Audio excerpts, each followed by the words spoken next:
Selamat siang Bu Febi, hari ini kami akan mempresentasikan hasil dari karya ilmiah kami yang berjudul Pemanfaatan Teknologi Virtual Reality dalam Pengajaran Bahasa Asing.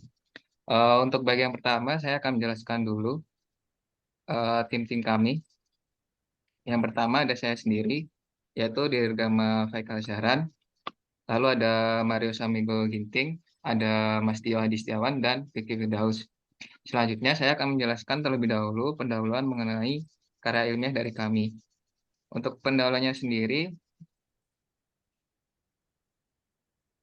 di sini ada 3 poin yang akan saya sampaikan, yaitu berupa latar belakang masalah, tujuan penelitiannya, dan rumusan masalahnya. Yang pertama, untuk latar belakang masalah itu sendiri terbagi menjadi dua poin, yaitu pembelajaran bahasa asing memiliki peranan penting. Lalu yang kedua ada kebutuhan terhadap pembelajaran bahasa asing sangat tinggi, namun siswa kesulitan dalam menguasainya. Selanjutnya untuk tujuan penelitian dari karya ilmiah ini adalah yang pertama ada apa manfaat penerapan teknologi VR dalam pembelajaran bahasa asing. Lalu yang kedua ada bagaimana efektivitas pembelajaran bahasa asing jika menggunakan teknologi VR. Selanjutnya untuk rumusan masalahnya sendiri, apakah penggunaan teknologi VR efektif dalam meningkatkan keterampilan mendengar dan berbicara siswa dalam pembelajaran bahasa asing. Selanjutnya ada bab tinjauan pustaka yang selanjutnya akan dijelaskan oleh Mario. Baik, saya akan menjelaskan tinjauan pustaka. Di sini tinjauan pustaka yang pertama adalah pengajaran bahasa asing di era digital. Jadi di era digital ini, pembelajaran bahasa asing itu sebenarnya termasuk lebih mudah ya, karena perkembangan teknologi yang signifikan ini tentunya juga akan memberikan hal-hal yang baru. Jadi kita tuh nggak, kalau belajar nggak terbatas pada buku, papan tulis, dan juga guru sebagai sumber utama pengetahuan kita gitu. Dan TIK ini juga memungkinkan penggunaan berbagai media, misalnya video, audio, gambar, untuk membantu siswa yang sebelumnya kesulitan itu menjadi lebih paham gitu dengan bahasa asing yang lebih mudah dan juga menarik. Lalu yang kedua, penggunaan teknologi dalam pembelajaran bahasa asing. Penggunaan teknologi dalam pengajaran bahasa asing ini dapat juga membantu siswa lebih cepat untuk menguasai, memahami bahasa asing dengan lebih efektif. Jadi guru juga dibantu untuk uh, mengajar dengan menggunakan teknologi, dan juga bisa memanage kelas, bisa memberikan feedback kepada siswa. Lalu teknologi seperti VR ini yang juga didukung oleh software-software yang memang sudah menunjang pembelajaran bahasa asing, tentunya juga dapat meningkatkan keterlibatan siswa dalam proses belajar. Jadi siswa ini lebih interaktif dalam belajarnya gitu. Lalu VR sebagai teknologi yang menjanjikan dalam pengajaran bahasa asing. VR ini ada salah satu teknologi yang lebih interaktif. Jadi kalau misalnya kita menggunakan VR, kita tuh bisa terjun, ibarat kita terjun ke dalam dunia dunia nyata, tapi secara virtual. Jadi kita tuh bisa menerapkan teknologi ini uh, sebagai pembelajaran bahasa asing, kita juga dapat langsung uh, berinteraksi dengan VR, kita dapat misalnya kita mendengarkan, kita juga berbicara secara langsung, seperti kita berhadapan langsung dengan orang, dan juga itu dapat menurunkan otak kiri dan otak kanan kita untuk mengingat dan juga memahami hal-hal baru. Lalu studi sebelumnya tentang penggunaan teknologi VR dalam pengajaran bahasa asing. Beberapa studi telah dilakukan untuk mengeksplorasi penggunaan teknologi ini dalam pengajaran bahasa asing.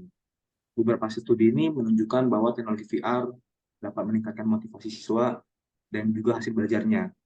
Namun masih banyak tantangan dalam mengimplementasikan teknologi ini, terutama misalnya kurangnya akses ke teknologi dan juga kurangnya pengembangan konten yang sesuai dengan kurikulum. Jadi kalau untuk hal ini kita bisa melibatkan konten creator untuk menambah konten baru yang dapat menambah interaksi siswa dalam belajar. Lalu tantangannya dalam mengimplementasikan teknologi VR dalam pengajaran bahasa asing. Walaupun teknologi ini menawarkan potensi yang besar, namun juga banyak tantangannya. Beberapa tantangan di sini adalah biaya. Teknologi VR ini salah satu teknologi yang membutuhkan biaya besar, yang bisa dikatakan ini investasi yang cukup besar gitu. Lalu tantangan keduanya adalah kurangnya akses ke teknologi VR. Terutama di Indonesia ini, penggunaan VR itu termasuk sangat kurang. Sekolah di daerah-daerah tertentu juga mungkin tidak memiliki akses ke teknologi ini. Lalu tantangan ketiga adalah kurangnya pengembangan konten yang sesuai dengan kurikulum. Meskipun ada beberapa aplikasi VR yang tersedia, kurangnya konten yang sesuai dengan kurikulum bahasa asing. Dan ini menjadi hambatan bagi siswa juga, ataupun hambatan bagi guru, pengajar dalam mengajarkan bahasa Inggris, bahasa asing. Selanjutnya,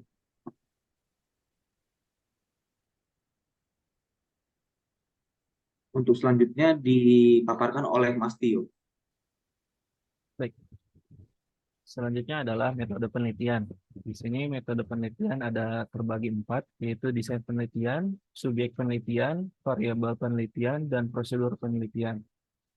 Desain penelitian, pendekatan desain proses, post-test, control group.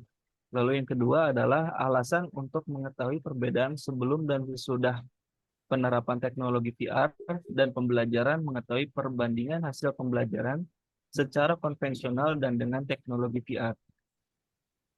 Kemudian subjek penelitian. Yang pertama adalah diterapkannya pada sebagian kecil siswa sekolah menengah atas. Dan yang kedua adalah diutamakan siswa yang sedang mempelajari mata pelajaran bahasa asing. Selanjutnya, variabel penelitian. Variabel bebas dalam kurung penggunaan VR dan variabel terikat. Yang kedua adalah instrumen pengukuran menggunakan tes tertulis dan angket motivasi belajar. Penerapan tes tertulis diberikan 40 soal pilihan ganda meliputi aspek grammar, vocabulary, reading comprehension. Angket motivasi belajar diberikan di akhir pembelajaran untuk mengukur motivasi siswa dalam pembelajaran. Selanjutnya, prosedur penelitian. Pemilihan subjek, penelitian, dan pengambilan sampel membagi menjadi 2 kelompok. Melakukan pretest terhadap kedua kelompok.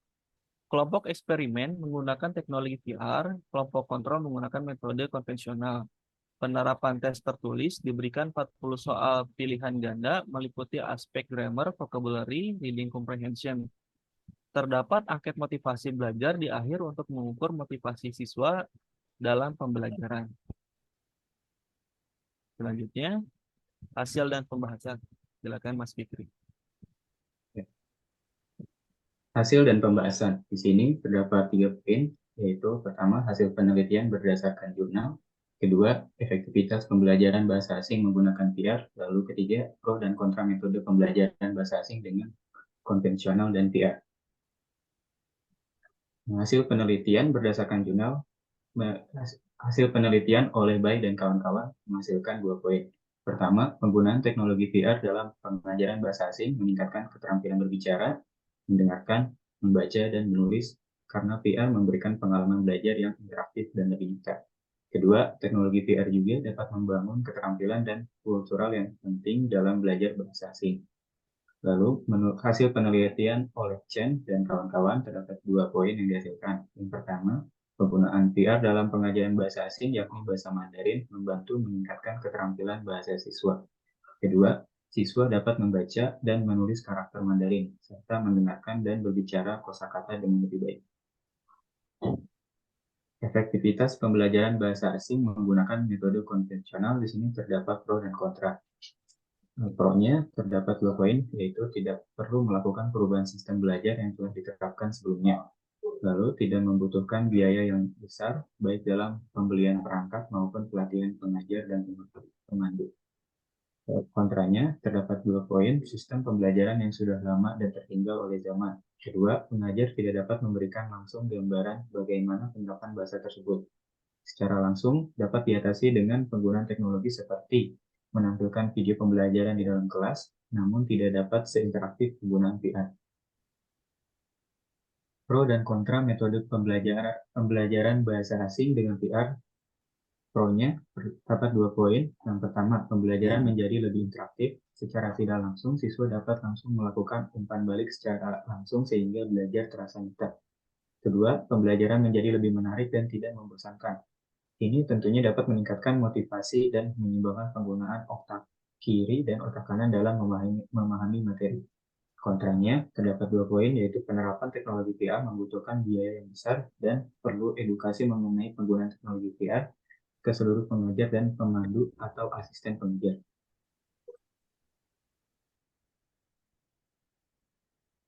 Pro dan kontra metode pembelajaran bahasa asing dengan metode konvensional. Pro-nya, tidak perlu melakukan perubahan sistem belajar yang telah diterapkan sebelumnya. Kedua, tidak membutuhkan biaya yang besar, baik dalam pembelian perangkat maupun pelatihan pengajar dan pembantu. Sedangkan kontranya ini adalah sistem pembelajaran yang sudah lama dan tertinggal oleh zaman. Kedua, pengajar tidak dapat memberikan langsung gambaran bagaimana penerapan bahasa tersebut secara langsung dapat diatasi dengan penggunaan teknologi seperti menampilkan video pembelajaran di dalam kelas, namun tidak dapat seinteraktif penggunaan VR. Oke, selanjutnya untuk slide. Oke. Untuk di bagian akhir di sini ada simpulan. Simpulan sendiri terdapat 2 poin, yaitu ada kesimpulan dan saran. Untuk kesimpulannya, dari hasil penelitian ini menunjukkan penggunaan teknologi VR dalam pengajaran bahasa asing memiliki dampak yang positif dan meningkatkan efektivitas terhadap hasil belajar siswa secara signifikan. Hasil post-test membuktikan bahwa penggunaan VR memberikan skor akhir yang lebih tinggi dibanding kelompok yang menggunakan metode konvensional. Selain itu, teknologi ini dapat meningkatkan motivasi belajar siswa yang lebih tinggi dalam pembelajaran karena bisa lebih interaktif terhadap pengajarnya. Lalu untuk saran sendiri, saran dari kami untuk teknologi VR ini dapat diterapkan pada setiap sekolah ataupun untuk meningkatkan hasil belajar siswa. Walaupun penggunaan teknologi ini sendiri masih membutuhkan biaya yang besar. Efektivitas hasil akhir dari pembelajaran membuktikan bahwa teknologi ini layak diterapkan sehingga dapat dijadikan investasi sekolah. Demikian presentasi dari kami. Apabila ada kurang lebihnya kami mohon maaf. Terima kasih Bu Febri. Wassalamualaikum warahmatullahi wabarakatuh.